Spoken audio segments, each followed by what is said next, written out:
You're watching JoyNews Prime with me, Faustina Safo. In our headlines this hour, the Electoral Commission says it is counting on the outcome of the ongoing investigations into the alleged bribery of two of its staff during their Jisu by-election to reform its approach to such exercises in the future. Also in this bulletin, Ghana National Fire Service records 2,764 fire incidents between January and April 2024. Stay for details as the figure shows an increase in fire outbreaks as compared to last year. My name is Faustina Safo. The news is live on DSTV channel 421, GoTV channel 125, and also live across the world on myjoyonline.com. Take a seat, be my guest.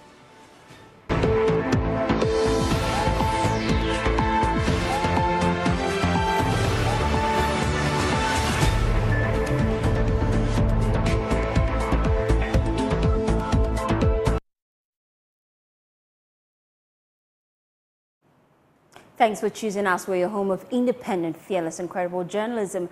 The Deputy Chief Executive Officer of the National Petroleum Authority, Linda Asantehene, says about 18,000 people die yearly in Ghana from excessive smoke from cooking using firewood and charcoal. She said that the smoke continues to pollute the air whilst trees, which could have filtered the air, is being cut down. The Deputy CEO made the remarks at a sensitization forum on cylinder recirculation model in Tamale. Martina Bugri has more.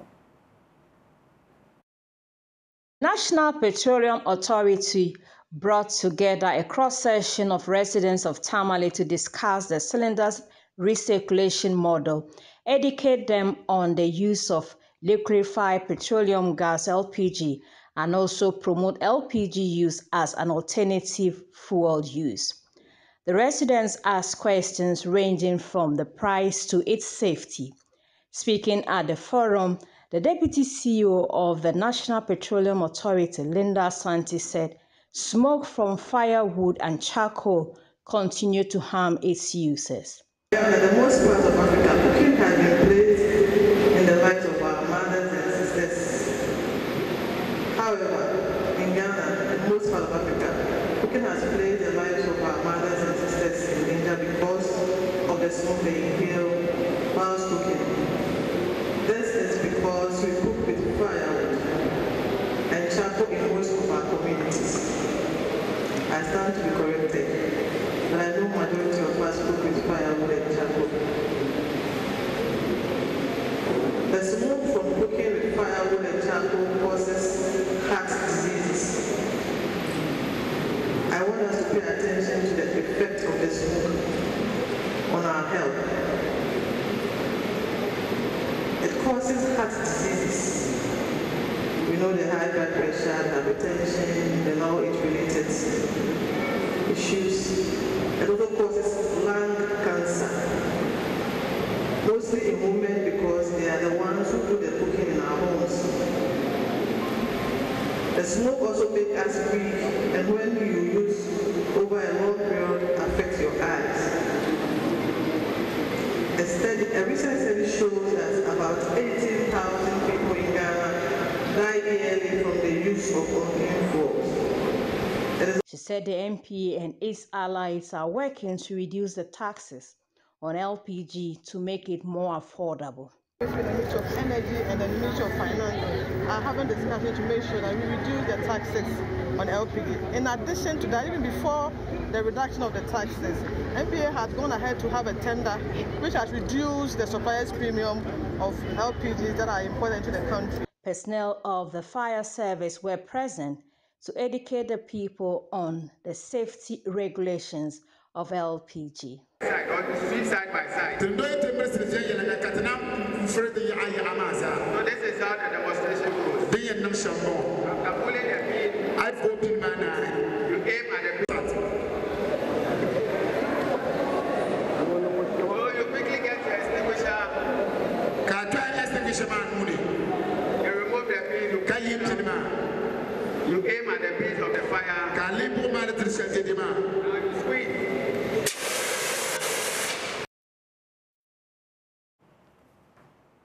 Well, the Vice President of the LPG Marketers Association of Ghana, Gabriel Kumi, is worried the consumption of liquefied petroleum gas in Ghana is on a downward spiral and is already having a toll on employment in the sector. He's attributing the decline in consumption to the skyrocketing prices, which is as a result of the imposition of more taxes on the products. Gabriel Kumi says the situation is not only putting a strain on the budgets of ordinary consumers, but also pushing many LPG marketing companies to the brink of collapse. Currently, the major issue, challenge facing the LPG downstream is the fact that consumption of LPG has taken a nosedive. We peaked in 2020, 2021. After that, indeed, in 2022, we went down by over 12%, and we further went down in 2023. So the LPG consumption in Ghana is on a serious decline, and it's as a result of the fact that the price of the product has risen so high that the ordinary consumer is no longer able to afford. The height of the price, I mean the pump price going high, is also as a result of the fact that a lot of taxes has been heaped onto the product. This is really putting the LPG industry in danger. Most of the LPG marketing companies and the LPG retail outlets are on the verge of collapse. If you go to the northern part of our country, most of the LPG outlets that used to be very vibrant are now collapsing. Some of them have indeed collapsed, and these are all as a result of the fact that they are not getting patronage. People are not buying the product. People are switching to firewood and to charcoal. I'm sure you can experience the heat, unprecedented heat that you are experiencing in the country at the moment. This is as a result of the fact that we have cut all the wood. Galamsey has taken half of the forest. The other half that we should save is being depleted because Ghanaians are not able to buy LPG, and they are turning to firewood and charcoal. Currently, most of our members have started laying off workers. We are calling on government to consider removing all taxes on LPG. And indeed, what has even aggravated the situation is the fact that about a month ago, MPA has introduced another levy on LPG. That levy is $80 on a ton of LPG. And that really shot up the pump price of LPG from 14 cedis per kilo to about 16 cedis currently.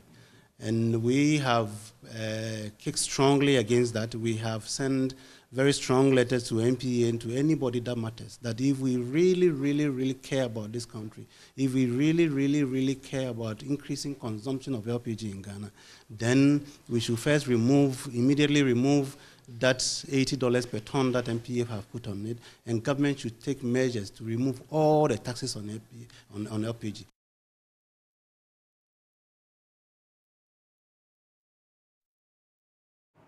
The Ghana National Fire Service recorded 2,764 fire incidents between January and April 2024. There were 747 injuries and 92 deaths during the same period. The Ghana National Fire Service also responded to 52 distress calls for rescue during the period, which resulted in 19 injuries and 12 deaths. The Chief Fire Officer, Julius Kuno, disclosed this as an event to climax the 2024 International Firefighters Day in Accra. The event was on the theme, the contribution of the firefighters to safety of national security and sustainable development. We'll be speaking to the Public Relations Officer of the Fire Service, ACFO Timothy Asafum, and he addressed some of the major challenges that the service is facing. Some major challenges on the ground. The challenges we have on the ground is that most of our fire appliances are very old and they need replacement. And as we wait for government to give us the replacement, what happens is that we spend a lot of money maintaining the ones that we have presently. And so we are spending a lot more money in maintenance than as usual. And so every money that comes to us, the priority is given to maintenance of our appliances. So that is the major challenge that we face on the ground. We hope that action will be expedited so that the new equipment comes in so that we don't spend much more money on maintenance. We have some very good number of hydrants across the country, close to 3,000 fire hydrants dotted across the length and breadth of this country.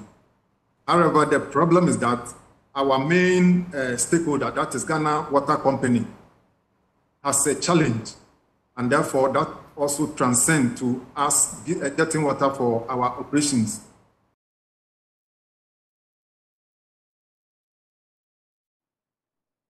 Let's do some election-related stories now. The Electoral Commission says it is counting on the outcome of the ongoing investigations into the Ejisu by-election alleged bribery of 2 of its staff to reform its approach to such exercises in the future. The police and the Office of the Special Prosecutor are investigating Member of Parliament for Kwadaso, Professor Kingsley Yako, and 2 officials of the EC for alleged bribery. The MP was caught on camera giving the EC staff an envelope, which he later confirmed contained money meant for lunch. While the Director of Electoral Services at the EC, Dr. Sriba Kweko, tells JoyNews they fully support the probe. At the time that I was, incidentally, I was the one who, the journalist, followed to that center. Right. So according to him, it was just about 5 minutes after I have left that the incident took place. Now, at the time that so immediately he came to me, and I got the opportunity to watch the video. And if you look at the video at that time, you read that it was dropped onto the table. You did not see our officers picking it. So I said that we should not be in a hurry to judge, because at that time, when it was put on the table, did they pick it or they did not? If they picked it, what was the content? We didn't know all these things. So we said, okay, let's go and replace them. And you know, one in the heat of election, anything that you do, it attracts attention. So let's replace them. Let's finish with the election, then we'll investigate the matter. It was later that we got to know that when our regional editor went, that they said that when it was dropped, they took it. And it said it was money for lunch. And you told the public that also? Exactly. So I don't know, at that time that I was speaking, and to be frank with you, if I look at the video, it's difficult for you at that time to know whether it was an envelope, whether it was a handkerchief. You couldn't just draw. So I said that it will be investigated. So we should not be in a hurry. Because sitting here, I would have been happier if they did not pick the envelope. Right? The hand was stretched. They didn't receive it. It was dropped. So if at that time they had not picked it, the man had gone for his own envelope, commission would have been exonerated. But it followed at the later, they went and took it. So that's what it was. So at that time that I was making my statement, I said, don't preempt the investigation and let us know what has transpired. So now we know the story, and that was the election was held on Tuesday when they passed at the office, and I went and met the OSP people there, interrogating our people. So it means that the interrogation is going on. So personally, I'm not happy with the way we are discussing issues and that. When you do that, people will begin to change their statement and other things. So at the end of the day, you may not get to the root of the issue. That's why we were thinking that we should have allowed the professional people to handle it instead of come out with our judgments and the rest. Right. So it is upon the strength of that.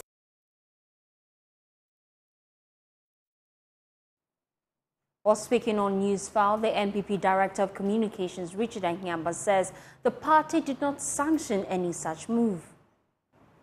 This is our constituency to win. And so we invested considerably for purposes of winning the election. Now, I don't see the place where we would have done all that work only to want to use money to induce people's votes. What I know may, in some cases, be considered will be, transportation, providing transport to bring people back and forth, especially the aged. But that is not what is being published in social media to have happened. But these monies that people are saying, I don't think that the party had any plans to do that. The party didn't organize anything to do that. Now, if individuals did that out of their own volition, that is not sanctioned. The track record of our party. Inherently, we believe in one man, one vote. So any facilitation that will go against the proper conduct of election, I don't think that the party will sanction. And so to the extent that these things remain social media, not social media, evidence. Our reporters actually captured the voters. Yes, I'm saying I'm saying that, but then they didn't say Richard gave it to me, right? They say somebody gave it to them. Who is that person? We don't know who. And it could well be these people posturing, because this political environment is festered with all sorts of machinations. So individuals could come out from the woodwork and do this and go and take this camera. I can tell you that similar things happen in Asantehene where people are saying, oh, we're flashing money up. They pointed to someone in a white vehicle who is a government official. Okay, well, the police should find out who the person is. And then we can begin to have a substantive conversation. Otherwise, what this is before us is speculation. And I can tell you that people are capable of putting this up. Away from Accra, let's head now to the Ashanti region, because the Asantehene Otumfuo II is the first monarch and individual in Ghana and on the African continent to be honored with a crypto stamp for postal services globally. Well, the crypto stamp employs a non-fungible token which gives a unique digital identifier that is used to certify ownership and authenticity and is recorded on a blockchain. Well, the Ghana Post Company Limited unveiled 6 commemorative stamps, including the digital stamp for the king in celebration of his leadership and global influence. Emmanuel Brakweko was at the event. He filed this report.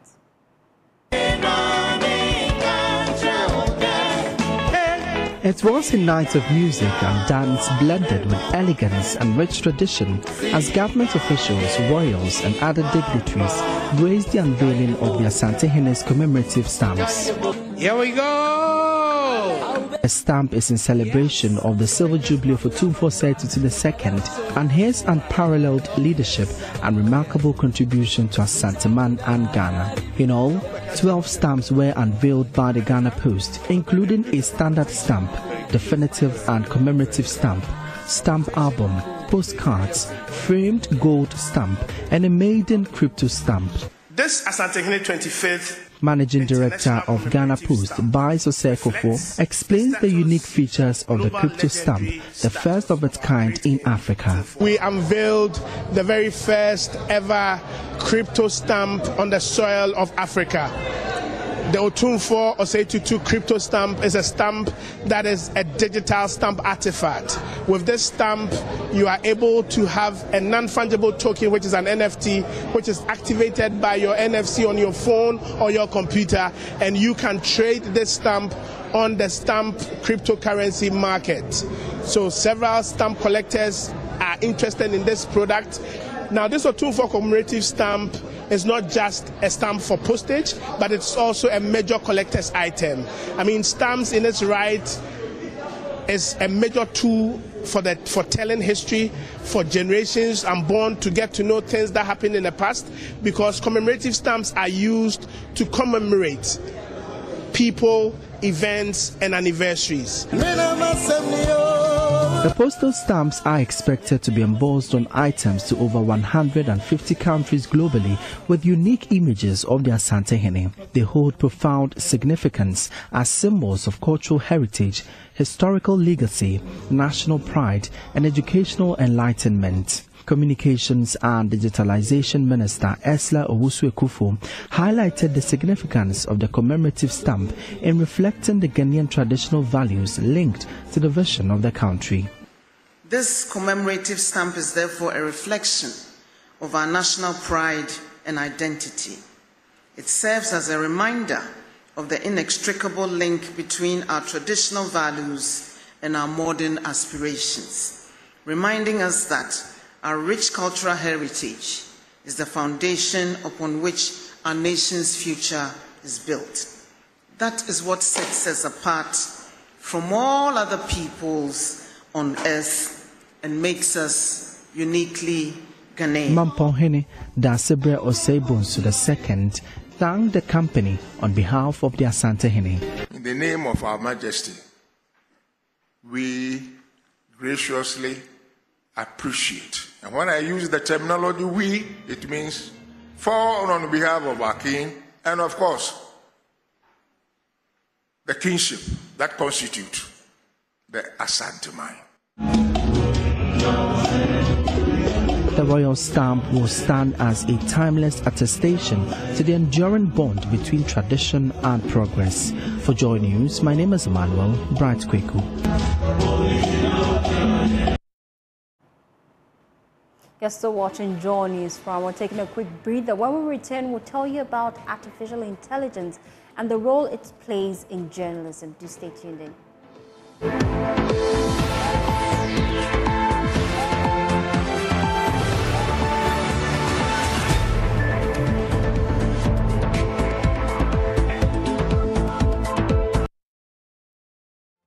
Thanks for staying with us. Now let's talk about artificial intelligence and the role it plays in the newsroom production chain.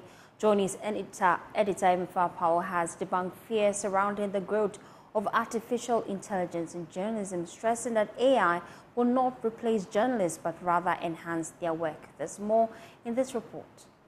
It's fast growing and its impact is evident in all aspects of human lives. Journalism and news production system is no exception, with many having fears AI will take over the jobs of journalists. However, JoyNews' Otumfuo Powell, speaking at an event to mark this year's Press Freedom Day at GH Media School, allayed those fears, saying AI will rather help journalists in news production. AI comes to complement the job that we do.